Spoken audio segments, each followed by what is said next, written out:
Hi, beautiful people. So, this video is going to be entitled Why I Want a Woman as the President of the US.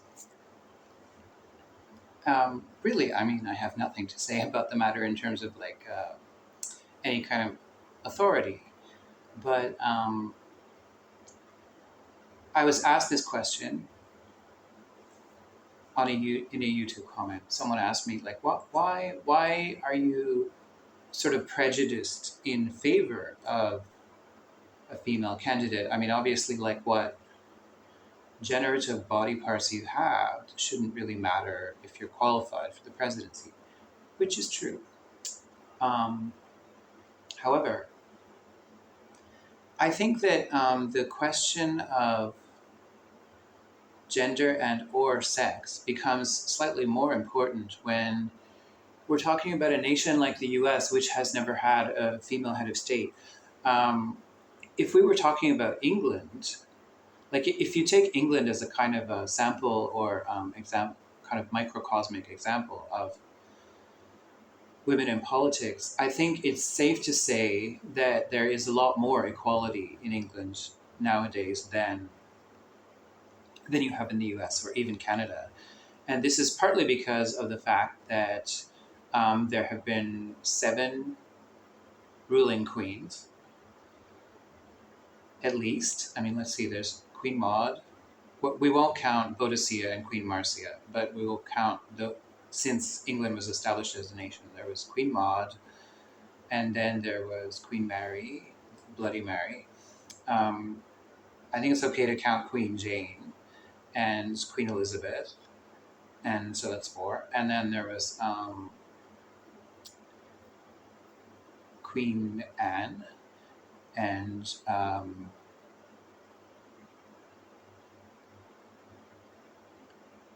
Queen Victoria and Queen Elizabeth II, and then 2 fairly infamous female prime ministers. Now, were these ladies the best thing for England that could possibly be imagined? Were they better than men? Not necessarily. But what was actually, there were a certain demographic of people that they benefited just by being there, and those people were women, because there is a collective, in the Jungian collective subconscious of a nation or a group of people, there is a benefit to seeing representation in power. Now, there are examples to refute that too. In America, there are Black people who are still suffering, even though there's been a Black president, and there's now a Black lesbian press secretary, and there was the mayor of Chicago, I believe, was also a Black woman and a lesbian. Um, so it doesn't necessarily mean that you directly benefit from representation, but I think that in the collective subconscious of England, there's a lot more respect for women in that knee-jerk kind of way than there is in the US. Now, if you were to ask me why not then, if you want a woman, why not Elizabeth Warren, or why not Kamala Harris, or why not Amy Klobuchar? I don't really see them as women in that way. In a way, I would say that Bernie Sanders is more of a woman than Elizabeth Warren, which is maybe funny to say, but I remember an interview with Bernie Sanders where they asked him, don't you think Americans are sick of seeing all these old white guys running for president? And he said, I hope you're not putting me in that category. And I kind of could see what he meant. Like, he doesn't read like an average white guy. Anyway. So there's something about the idea of women in power that really fascinates me, which is not fulfilled by Elizabeth Warren. Now, maybe it's the fact that she talks like a math teacher. Maybe it's the fact, which is something I associate with a kind of authoritarian patriarchal intellect. Maybe it's the haircut. And maybe it's the fact that she said she wasn't going to take PAC money except in the general election, which just really was such a kind of slimy half measure in my book that I didn't like it. And so, yes. Okay, so on to the next topic. There was a video that I saw of Marianne Williamson being interviewed by Lena Franklin, who I believe is a teacher who has spiritual views that align a bit with mine. In my household, like the Women Who Run with Wolves and the Mists of Avalon and the Temple of My Familiar and the Fifth Sacred Thing, like these were books that were kind of required reading. And so the Mists of Avalon I read when I was 11, and that was my own initiative. And then my mother was like, okay, you like the Mists of Avalon? Now you're going to read the Temple of My Familiar. And she rammed that down my throat. And it definitely radicalized me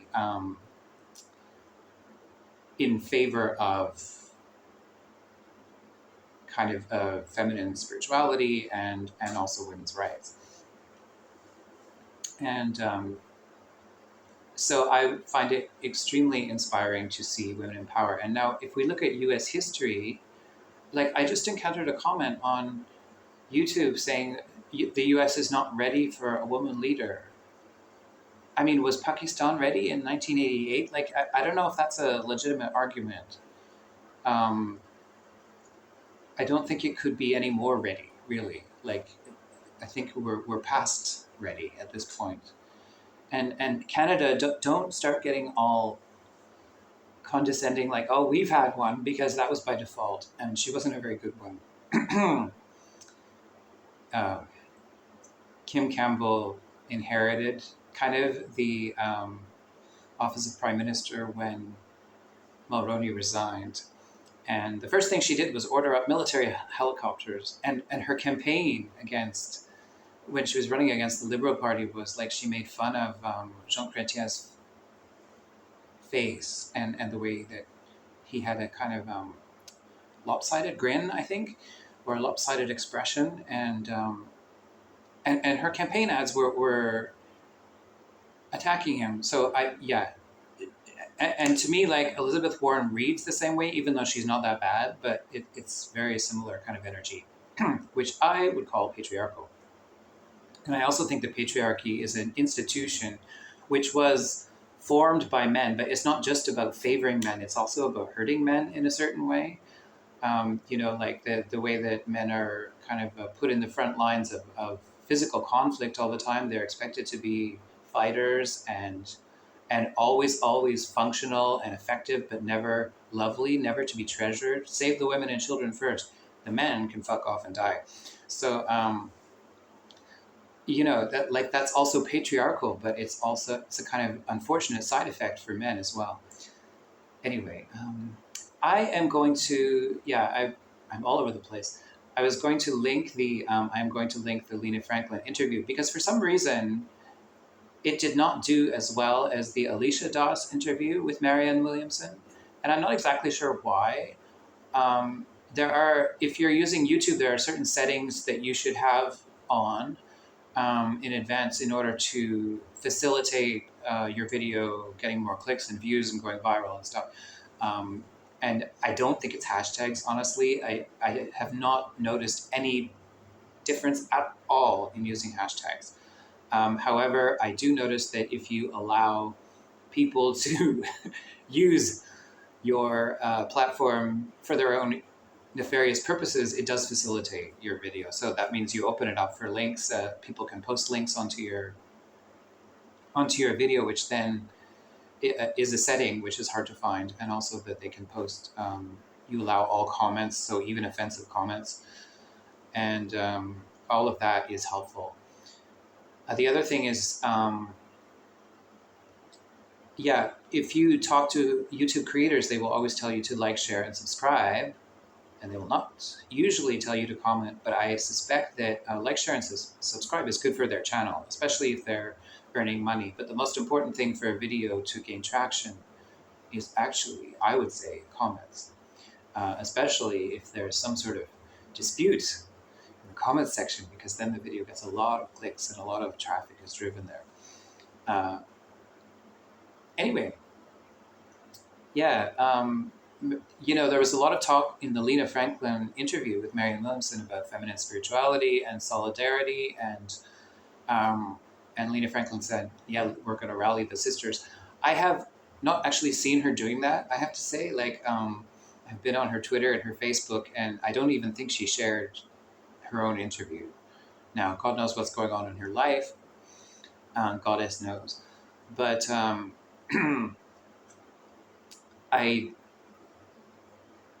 haven't seen her pushing the video, and I haven't seen any visible response from the sisters, whoever they are. I guess, her fans or whatever. And also her YouTube channel seemed pretty new.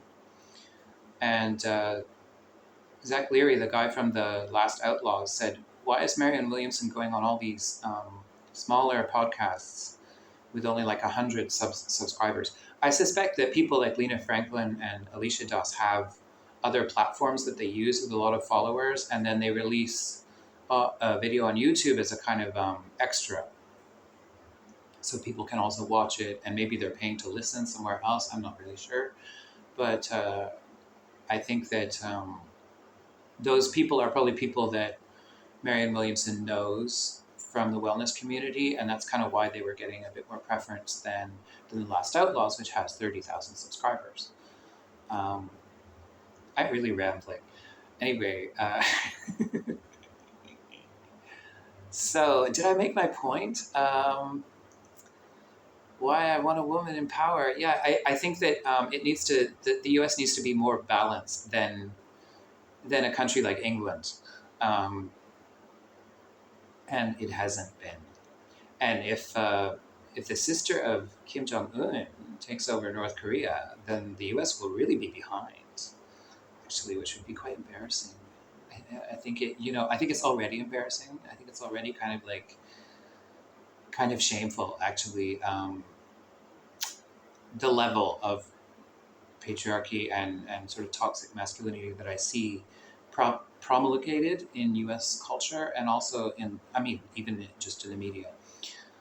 But I think there's a huge potential for it to be balanced. Yeah. Oh, also, matriarchies. It's interesting how people shy away from that word. I remember,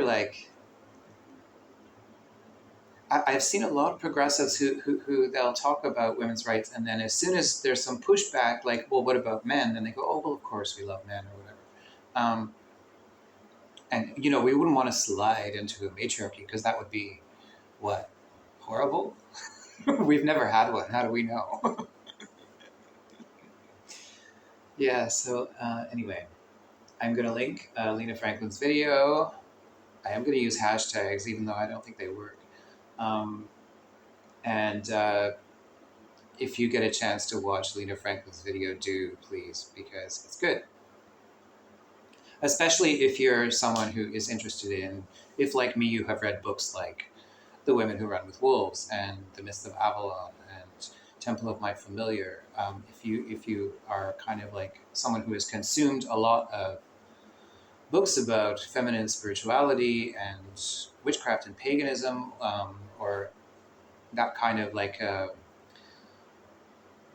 matriarchy which focuses on the spiritual aspects of it, I think that you should really check out that video. And I wish you all the best and be well. Okay, darlings.